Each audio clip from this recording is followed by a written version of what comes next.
Que tristeza essa história. Já tem gente mandando mensagens comentando sobre a energia elétrica lá no Aponian e outros bairros da cidade, e mais pessoas falando que tiveram os equipamentos queimados e precisam da guarida, do socorro, do atendimento, de uma resposta. Não é nada, a pessoa não quer deixar de pagar. Infelizmente tem aqueles que querem. Está cheio de gato por aí também. A gente entende quando a Energisa fala que tem esse problema. Ele é uma realidade, ninguém aqui esconde que essa é uma triste realidade, uma das capitais que mais tem furto de energia no Brasil. Mas tirando essa faceta e voltando para o que desabafaram os nossos telespectadores, a gente tem que se colocar no lugar deles. A dor de um tem que ser a dor de todos, para a justiça de um ser a justiça de todos. Roberto Saviano. Essa é a verdade. Então a dor deles é a nossa também. O cidadão tem que dormir na varanda. Pelo amor de Deus, isso é desumano. Os caras não estão descansando, no dia seguinte ele não rende nada. Eu não sei se a nossa convidada gostaria e poderia dar uma opinião sobre isso, essa dor do morador, mas eu não combinei não, mas vou dar o bom dia para a Mariana Carvalho, deputada federal.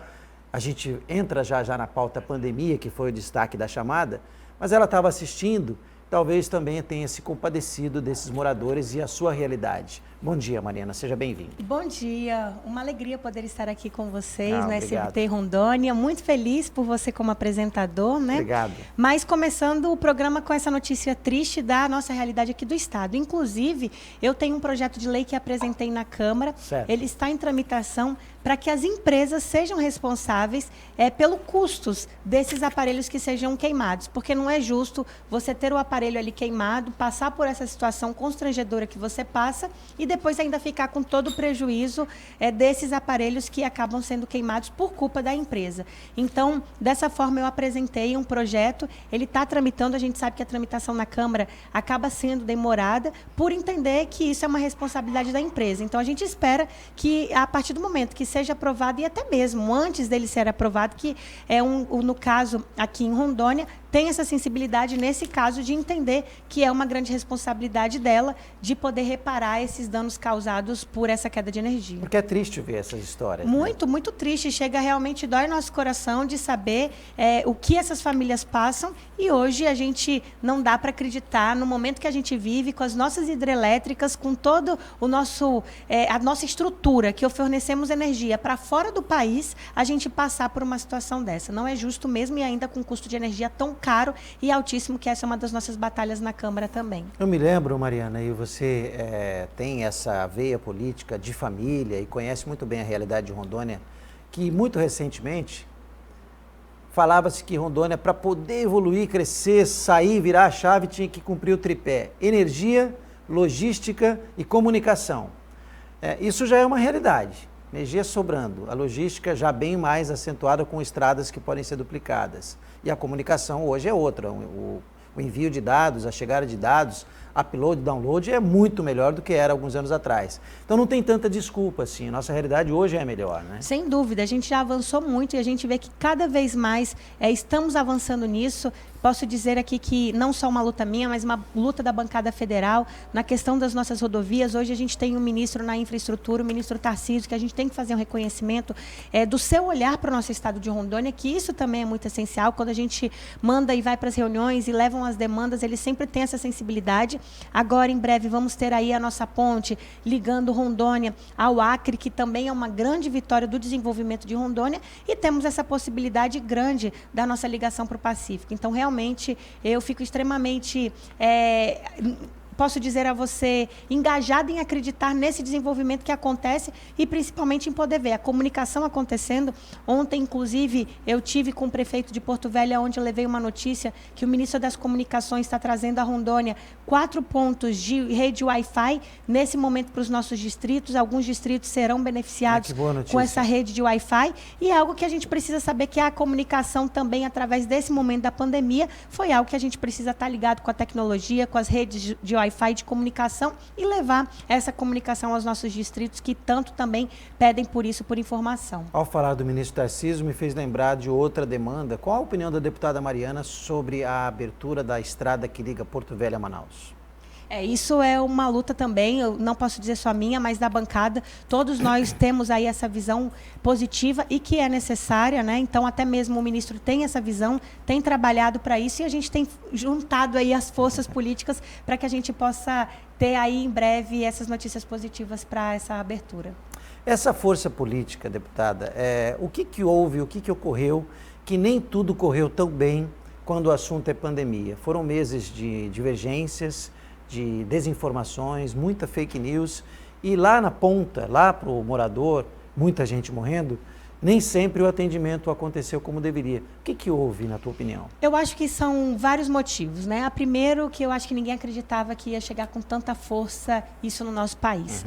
Eu, no dia 11 de fevereiro, entrei numa comissão com mais 9 deputados na Câmara para fazer parte da Comissão Externa do Combate do Coronavírus. Certo. E a gente percebia que isso era uma coisa ainda muito limitada. Eram poucos deputados, poucas pessoas realmente falando sobre esse assunto, e quando você queria debater, eu lembro que nas primeiras audiências que a gente fez, não apareceu ninguém, não dava nenhum ibope, né, como a gente costuma falar, as pessoas não davam realmente referência àquilo, achando que aquilo ali era algo que deveria ser valorizado. O vírus não estava na moda. Não estava, não era falado, era algo muito longe da realidade do nosso país.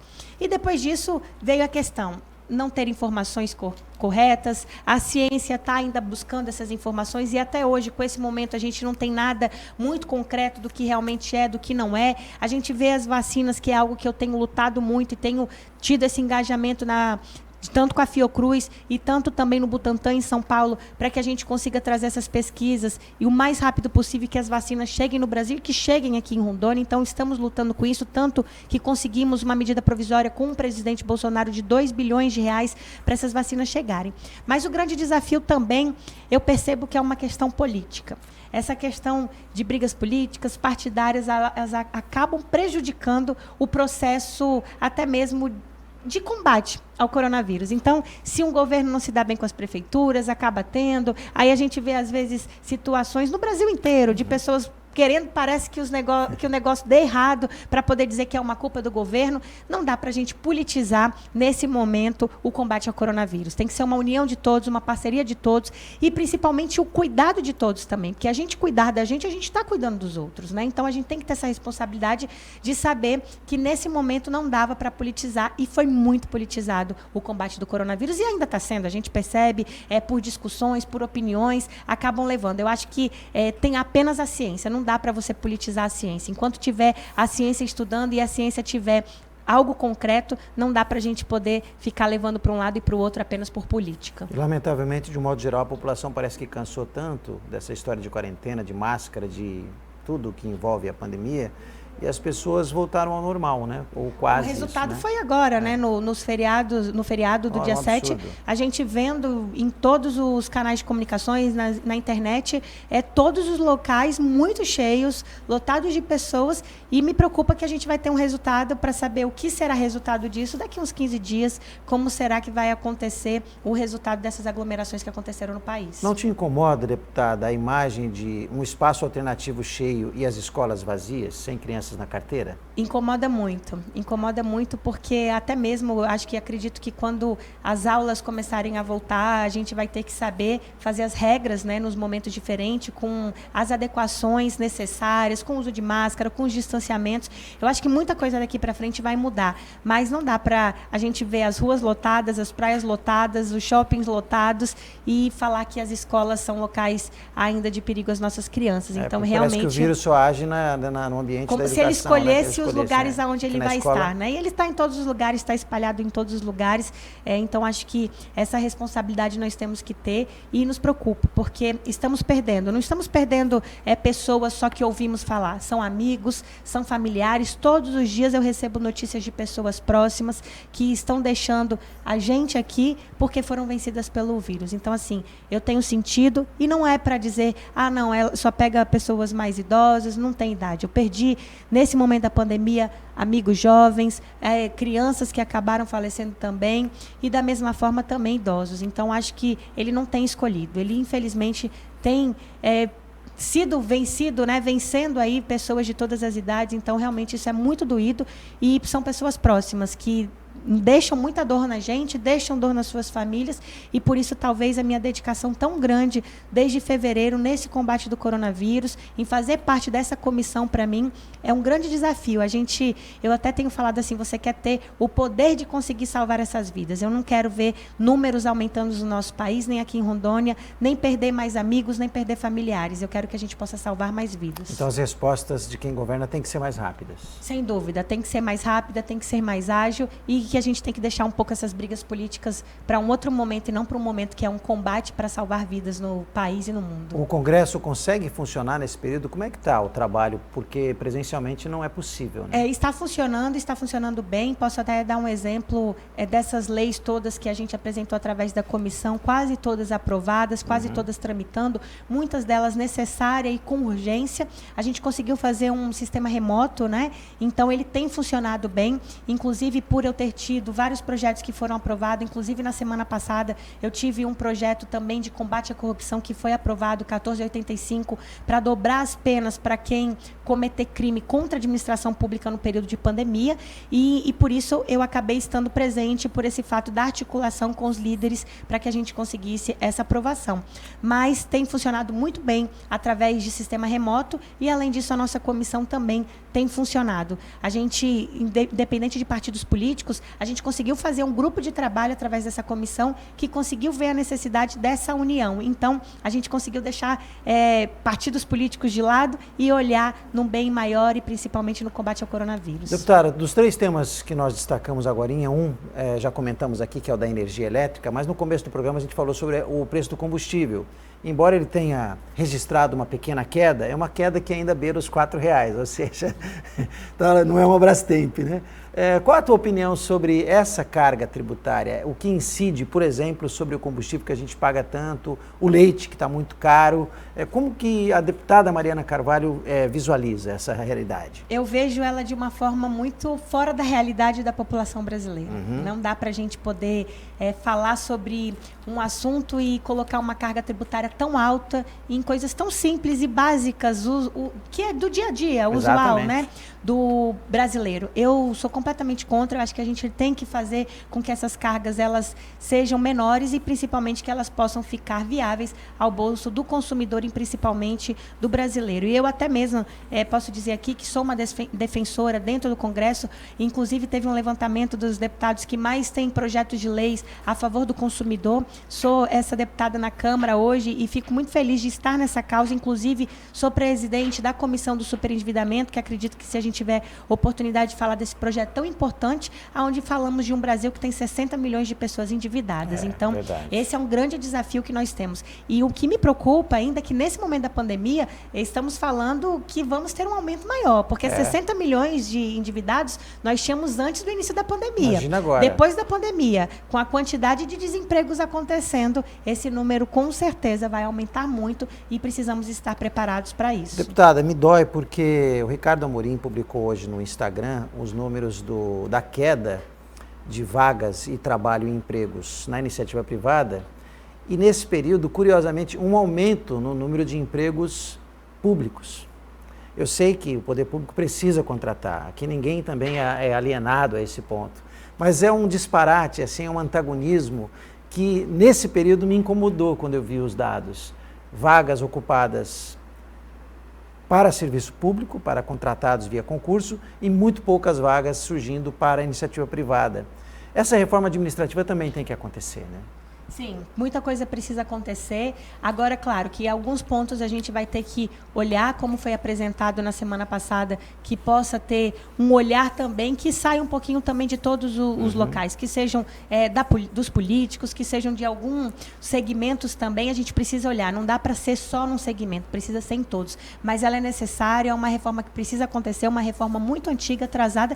Na verdade, muitas legislações no nosso país ficaram ultrapassadas com a realidade do momento que a gente vive. vive. Eu acho que não é uma questão política, independente de partidos políticos que tiverem no atual governo, porque um grande desafio que eu vejo na política hoje é que quando alguém está no governo, ele defende aquilo. Quando ele vira oposição, aquilo que ele defendia no seu governo já não é mais positivo. Ele vira contrário. Então, esse é um desafio da forma política, né? Enquanto você está de um lado, está tudo bem. Depois que você passa para o outro, aquilo ali não funciona mais. Então, esse é um desafio e a gente costuma ver isso em todos os governos, né? Reformas que são defendidas pelo governo que estão na gestão, deixam de ser governo e depois não defendem mais. É verdade. O outro tema que eu destaco, já a deputada vai assistir, é a falta de medicamentos na rede estadual.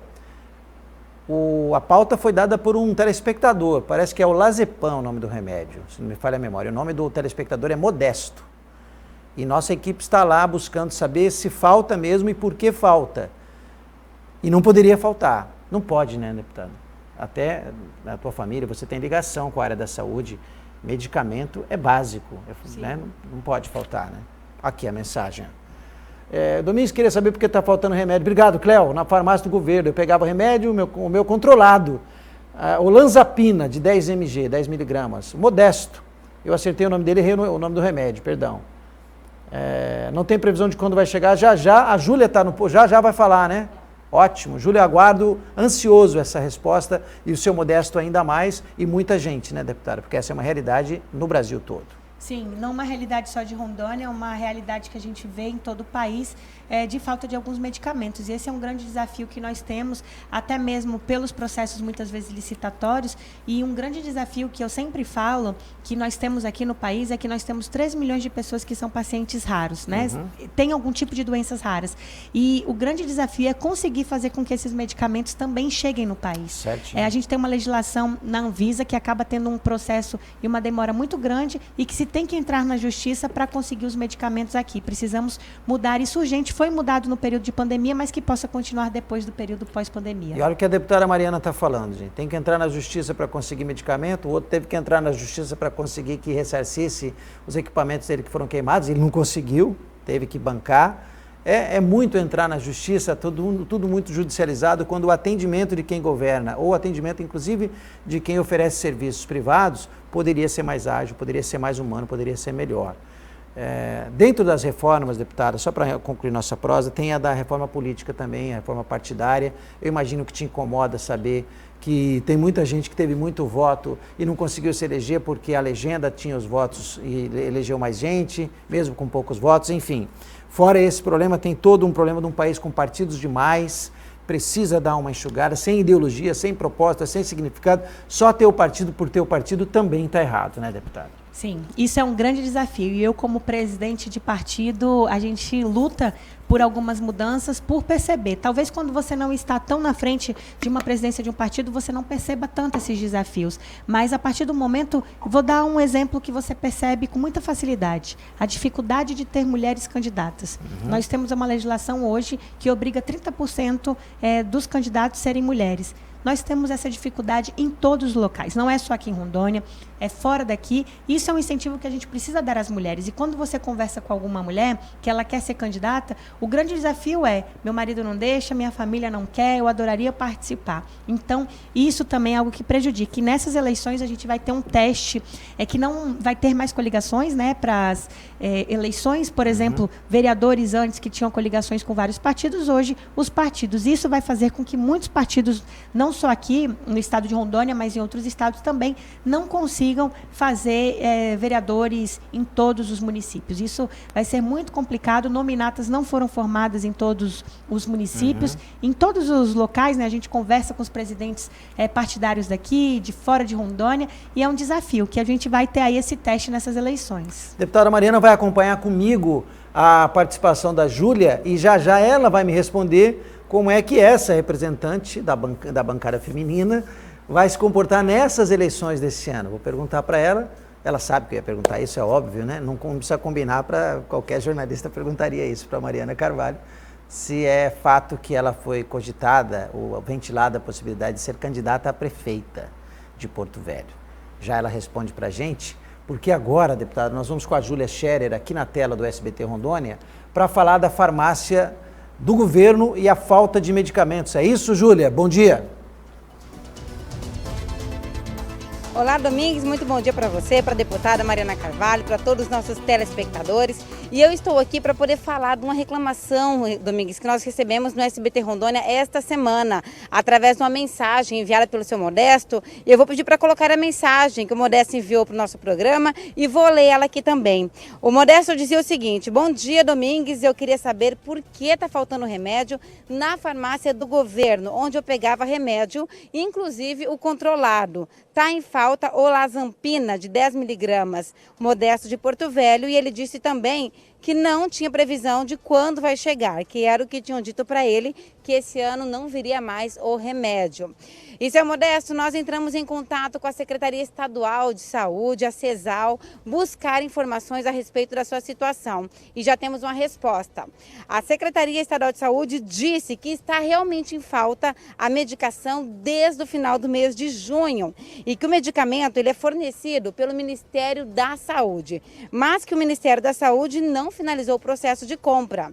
Tinha um prazo para que o medicamento chegasse no estado, que era 31 de agosto, mas o prazo não foi cumprido.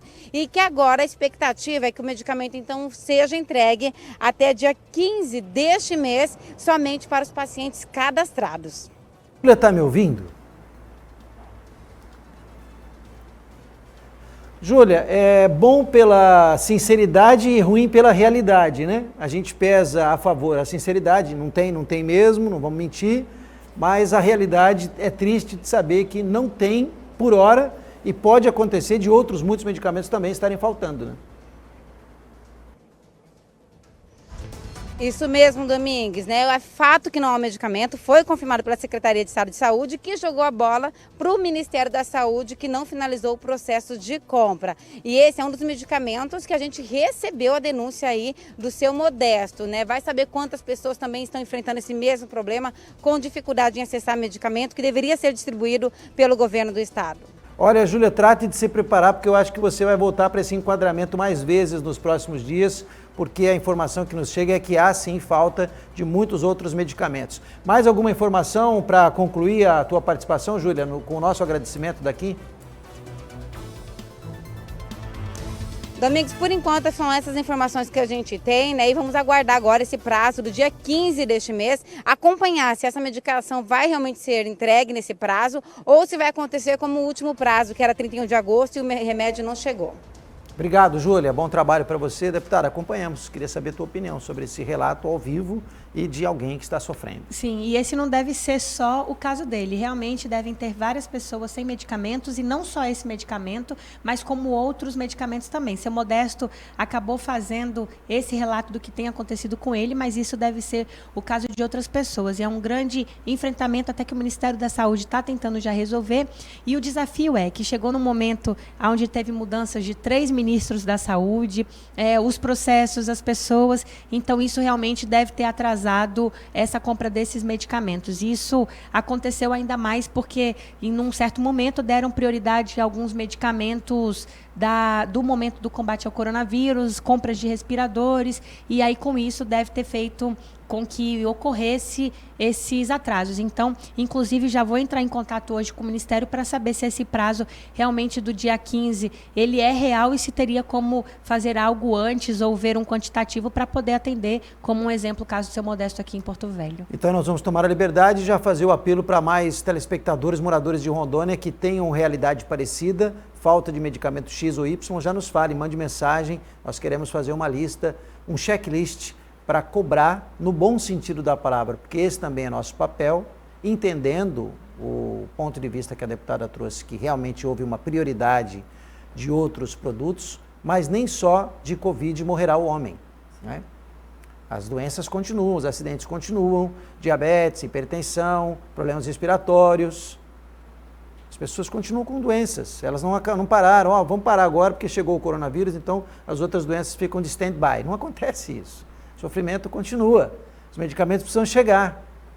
O secretário Fernando Máximo parece-nos que voltou ao trabalho depois de ficar próximo à sua família, que sofreu bastante com a pandemia, e gostaria de saber também se ele pode nos procurar, pode até entrar pelo Zoom, pelo Hangout, qualquer sistema de plataforma de ao vivo, online, no 3228-4000, alguém da assessoria, Mas a gente agradece também a deputada porque vai nos ajudar a agilizar ou buscar saber se esses medicamentos podem chegar mais rápido. Inclusive, vou também entrar em contato com o secretário. A gente tem tido esse contato sempre muito frequente, relacionado até ao Ministério da Saúde também. E a gente tem percebido até o próprio Ministério da Saúde com esse olhar para o estado de Rondônia. Nesse combate ao coronavírus, a gente conseguiu receber vários equipamentos de ventiladores mecânicos para os municípios de Porto Velho e foi um olhar também do Ministério ao nosso estado. Eu tenho que deixar esse reconhecimento à Secretaria de Estado de Rondônia, da mesma forma a Secretaria de Estado de Saúde, a Secretaria Municipal de Porto Velho e também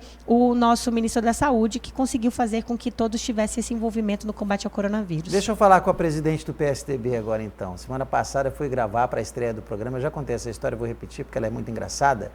Fui gravar com o prefeito Wildon lá no Palácio, na Prefeitura, pertinho da Estrada de Ferro, e a equipe montou a estrutura toda, era a minha primeira entrevista para a emissora nova, né? Estava todo galo, todo bem vestido, perfumado, até perfumado para sair no ar. E aí ainda bem que era gravado, porque se fosse ao vivo ia ser meu primeiro erro aqui na casa, já ia começar mal, perdendo pênalti. E eu, todo entusiasmado, fiz a pergunta para o prefeito, bom, já que ele desistiu da candidatura, vai nos falar agora o prefeito Wildon Chaves, por que não se candidatar a uma reeleição? E ele fez assim com a mãozinha, disse, Domingos, dá para você trocar a pergunta, porque na verdade não é bem isso. Aí eu falei, eu faço outra pergunta. Aí eu corrigi a pergunta, melhorei e parei de falar da não candidatura dele, porque na verdade ele não tinha decidido. Eu é que achava que ele tinha decidido e fiz a pergunta equivocada. E parece-nos que é uma decisão que ainda vai ser tomada. Ela passa por que caminhos, deputada?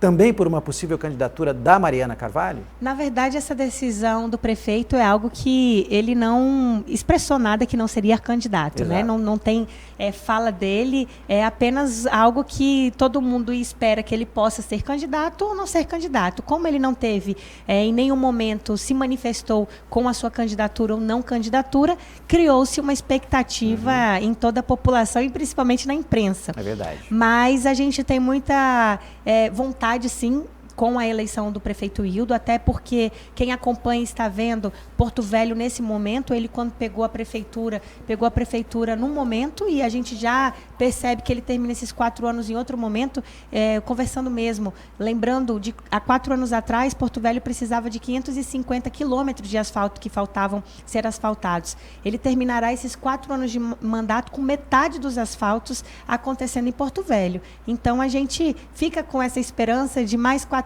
anos para poder asfaltar esse outro restante da cidade e da mesma forma por todo o seu trabalho. Resolveu 2 problemas críticos que nós tínhamos em Porto Velho, que era o transporte escolar. A gente participou disso, dessas ações junto com a FNDE, então sabemos da sua luta, do seu trabalho, do seu esforço. Os ônibus também circulares que agora estão chegando e ontem, inclusive, ele apresentou e fez uma live com os ônibus já aqui em Porto Velho, um problema crônico, a gente pode dizer, que a população enfrentava com ônibus velhos, antigos, e que está resolvendo um problema. E a gente vê outras coisas acontecendo. Então, por isso, eu, como cidadã porto-velhense, acreditaria e gostaria muito do prefeito Wildon se colocar como candidato a prefeito. Agora, essa decisão é uma decisão muito pessoal dele, é uma decisão exclusiva e única, não adianta ter pressões de presidente de partido estadual, presidente de partido municipal, uma decisão única e exclusiva dele e da sua família. A gente sabe quantas anulações e quantos desafios ele deve ter passado e talvez isso possa estar pesando no seu pensamento e na sua decisão, né? Ele, como empresário, já tinha uma carreira sólida através do seu trabalho e se colocou à disposição. Porto Velho elegeu e ele está entregando Porto Velho nesses 4 anos. Vamos esperar a sua decisão e, dependendo da sua decisão, acho que muda-se muito o cenário político nesse momento aqui em Porto Velho. Então, o teu nome por hora é mera especulação ou uma possibilidade? Eu acho que pelo fato de terem especulado o fato dele poder não ser candidato, sugeriram o meu nome, mas essa possibilidade, ela por enquanto é descartada, porque nós queremos e acreditamos muito na candidatura do prefeito Wildon. Deputada, apareça mais vezes, foi uma honra recebê-la aqui. Esse espaço do SBT Rondônia tem essa característica também de receber convidados, de tomar um café, de bater um papo, de trazer a performance dos nossos representantes no Congresso. Volte mais vezes.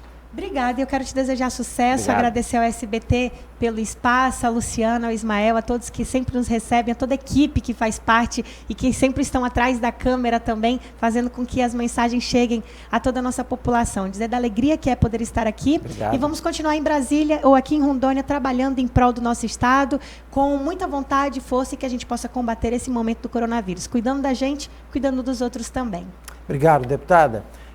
Tenha um ótimo dia, um abraço para toda a tua equipe, bom trabalho, vai com Deus.